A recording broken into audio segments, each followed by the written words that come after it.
Russia is preparing an invasion of Europe by the end of this decade. Terrorist regimes basically have no red lines whatsoever. Hi everyone, my name is Zhenya Melnik and this is United 24 Media. Today we're gonna have a Zoom interview with operator Starsky, who's a Ukrainian veteran and a famous YouTube blogger covering war in Ukraine. So thanks a lot for taking the time and speaking with us today. On October 23rd, USA and NATO confirmed that North Korea sent around 3,000 troops to Russia. What impact will their involvement have on the battlefield and wider geopolitical landscape? So on the operational level, they can be used to cover different gaps on the Russian front line, because the Ukrainian incursion of the Kursk Oblast was a big surprise for the Russians. They did not prepare for it well. And from what we could tell, Russians basically lacked manpower to cover that direction. They had to bring their irregular troops from Donbass region. They brought that hybrid terrorist group Petnashka, other units. Then they brought several regular regiments, etc. But generally, they could not provide enough manpower to cover that area. That was one reason why it was so successful. And another reason was that Ukrainians trained for many, many years together with their foreign partners, trained in such operations because NATO armies, and specifically, for example, the US Army, they're very, very good at sowing chaos behind enemy front lines, specifically in such type of operations. We're only talking about approximately 3,000 North Koreans, and we expect 9,000 more to arrive to Russia to fight either in Kursk or Ukraine. But at the same time, 12,000 men is approximately 1/3 of monthly Russian recruitment rate. And they will apparently be used to cover this direction in the Kursk Oblast as well as in Donbass, because we know that North Koreans brought their special force troops, and they also brought their combat pilots. So I believe that we will also see them operating using Su-25, because Russians have quite a lot of those airplanes. That's attack airplane used for close air support. Geopolitically, it also has an impact, because this is the case when terrorist regimes basically have no red lines whatsoever. They don't care about escalation. They recruit terrorists in other countries, bring them to Russia to fight against Ukrainians. And it's a very, very bad case, because it can turn into a really bad trend for us, because we can see in the future other mercenaries from other countries like Iran, Syria, China, possibly, in big numbers coming to Russia. From your perspective as a military analyst, as a veteran, I would like to ask, have you noticed any shifts or maybe new trends in Russian military strategy or leadership recently, and how is Ukraine responding to them? One thing I noticed is that, for example, in 2022-23, during that winter, they tried to use more of their missiles, and even though they can still produce 70, 100 missiles a month, different cruise missiles and ballistic missiles, but at the same time, it's extremely expensive. We see that they're switching to more cheaper weaponry. Again, their drones, if we're talking about Shaheds, in the beginning, they used like native Iranian Shaheds. Then they started modifying them. They started installing different navigation modules. Currently, they install SpaceX terminals. And they also install video cameras, so the drones can basically be used as reconnaissance drones before they reach their targets. And they keep modifying them. But at the same time, they also keep decreasing the price of production of such drones. Recently, it was noticed that they switched from those cheap two-stroke engines that they used that they were buying in China to even cheaper ones without starter that they can still buy in China in big numbers. What does it tell us? It tells us basically that their financial capabilities are still going down. So that is one of the observations that I make, which again tells us that Russians are very, very dedicated to keep fighting, even though they lost their main strike forces, their most advanced vehicles, their most trained personnel, and they want to keep fighting because they want to bet everything on the war of attrition. And they believe that they can withstand the war against Ukraine because they have such a big population and because they're still capable of buying cheap equipment to produce their weapons. For example, in China, in Iran, in North Korea. North Korea still keeps providing Russians with millions of artillery shells. At the same time, Ukrainians are also hopeful because no matter what, but Russia has an annual GDP that is smaller than in Italy, and you cannot compare the sizes of those countries.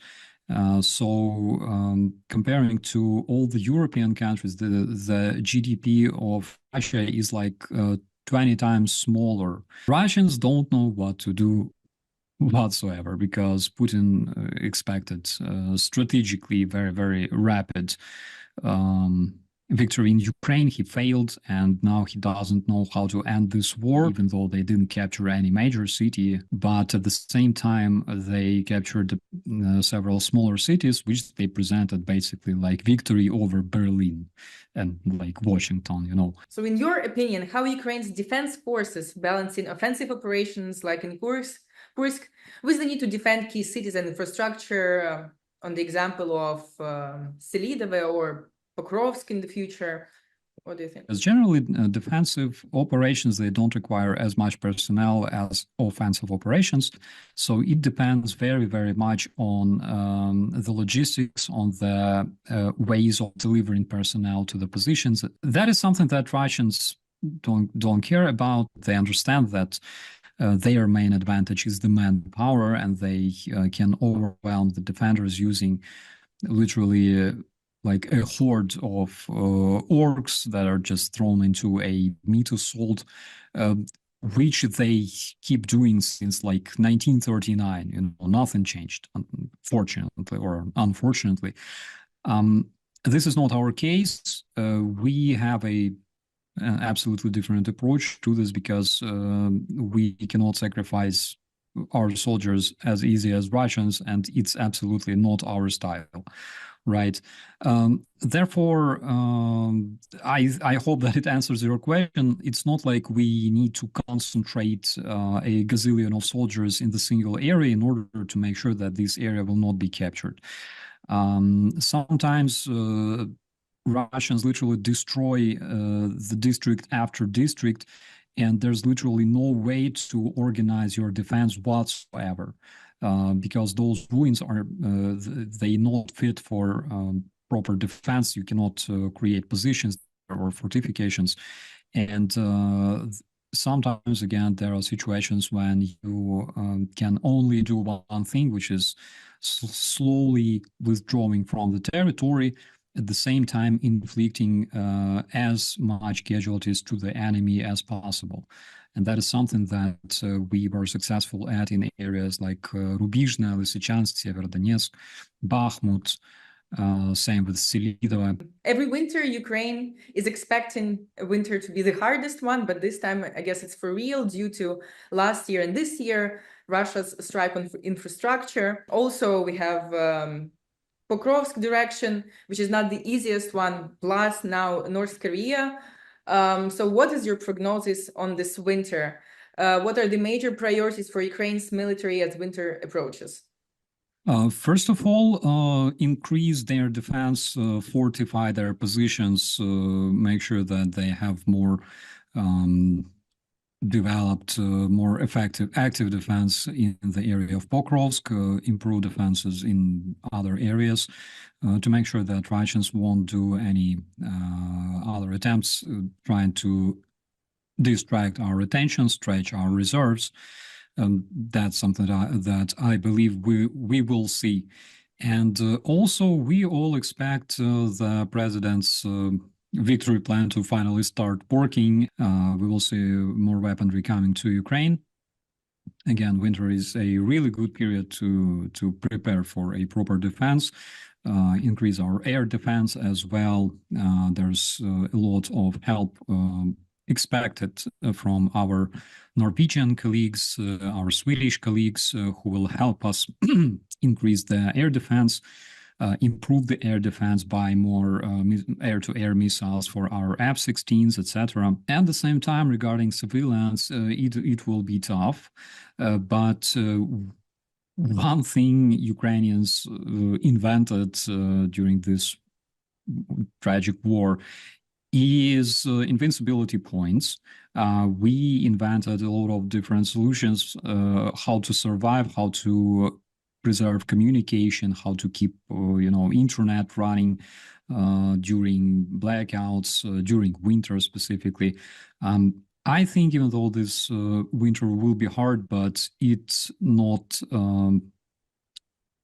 like we are doomed. I would like to speak to you about the Propaganda Study Institute. You are one of the co-founders of it, as I understood correctly. What is the main mission that, as you see it, and what are your ways in counteracting Russian propaganda? How do you achieve basically your goals? First of all, our mission is to learn how to combat the Russian propaganda. We're talking not only about Russian propaganda, there's other totalitarian regimes, because our mission is to protect democracy, protect freedom, and such important thing as freedom of speech. But at the same time, we know that Russians use freedom of speech to turn it into a freedom of hate speech. And this creates a lot of confusion in countries like the United States, for example. Because, again, it's not just about, checking facts and debunking fakes. It's much more than that. It's reverse engineering the whole strategy. Understanding the main goals that Russians are trying to reach with their disinformation strategies, with their propaganda, and finding solutions on how to fight this disinformation effectively. It's really, really hard to make somebody check facts, check sources. We are consumers of the information. We are not fact checkers, naturally. That's why we never do that when we read news.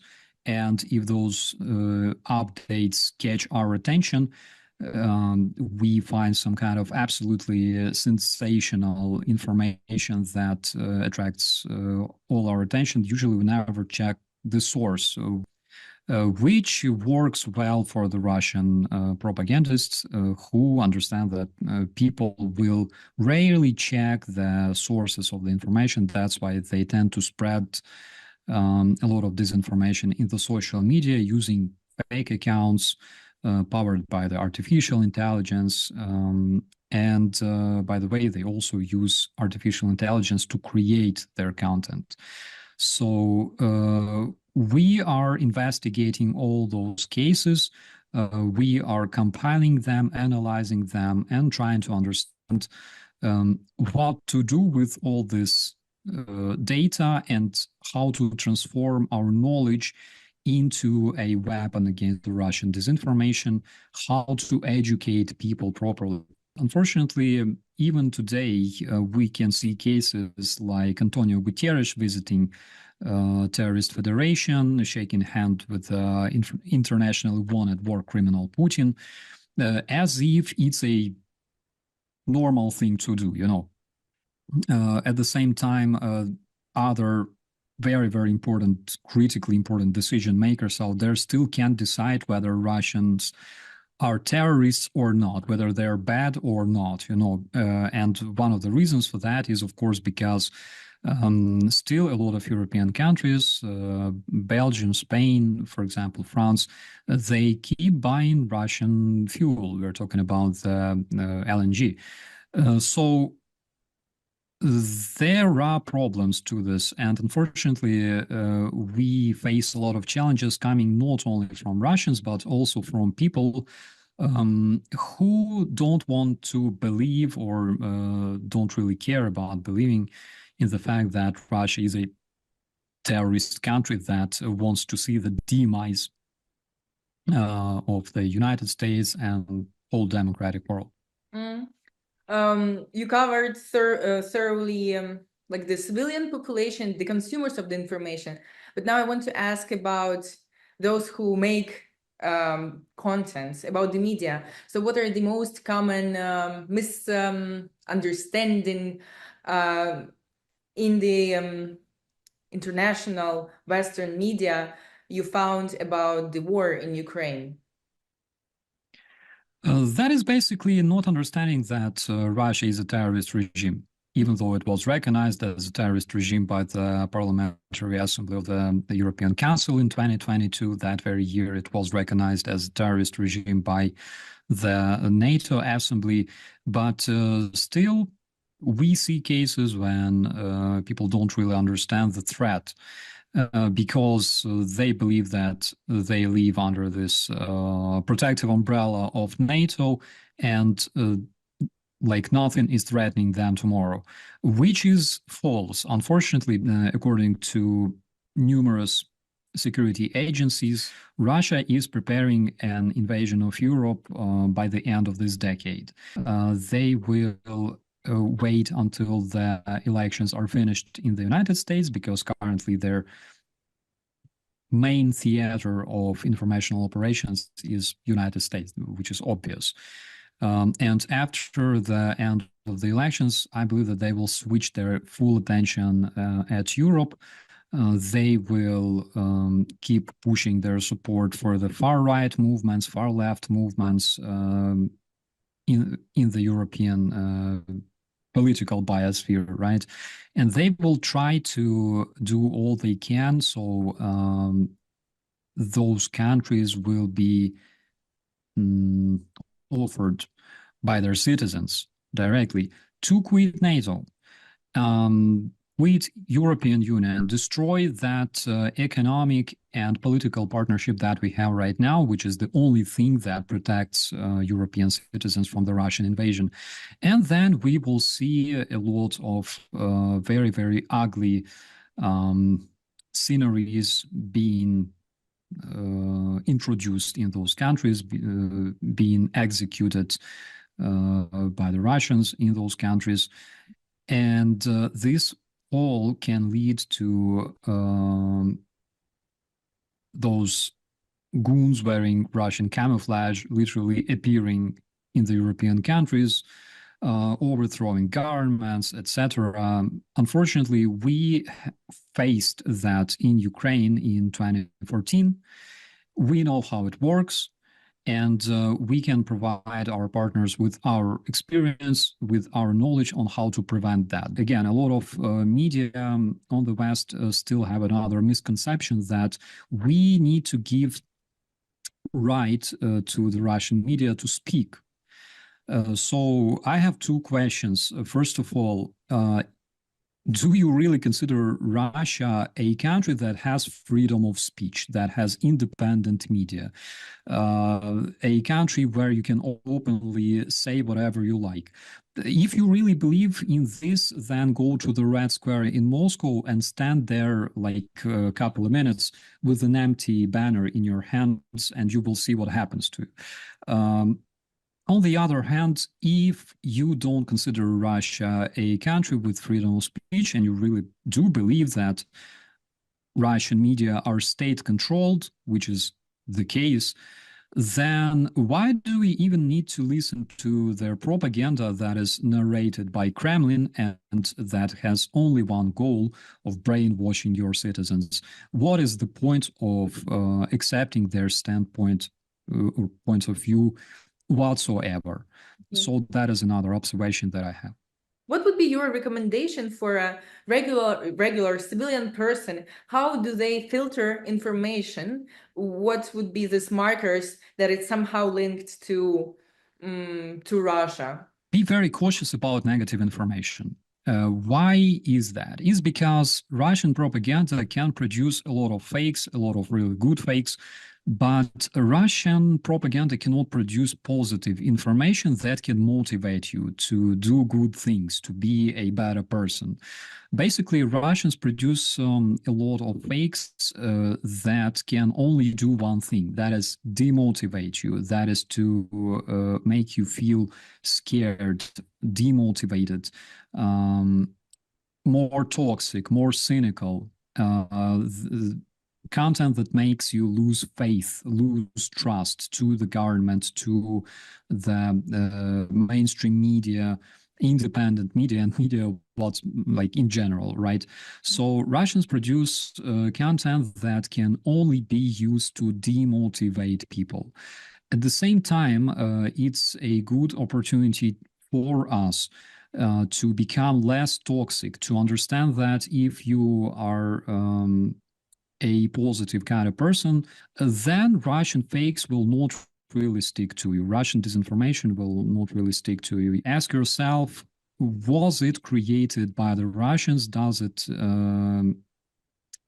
comply with the Russian narratives?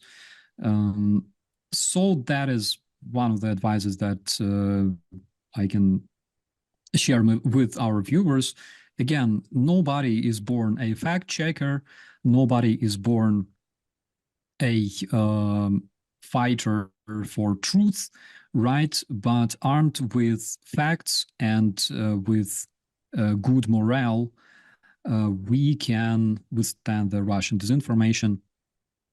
And I really, really hope that Ukrainian experience, Ukrainian example, can also help our viewers, our allies, because I believe that Ukraine already proved that we have dignity, we are not afraid to fight, and we are not afraid to protect the values that are dear to us, that is democracy, freedom, and partnership with our allies around the world. Thanks a lot for this interview, and on this let's say positive note, with the better in a good mood, we'll have to say goodbye.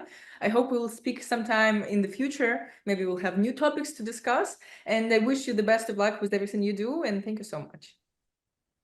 Thank you so much. It's a pleasure. Thank you. Bye. And thanks to you for watching this and being with us. If you have any comments or opinions on this, please share them with us in the comment section. And do not forget to hit the subscribe button if you haven't. And see you next time.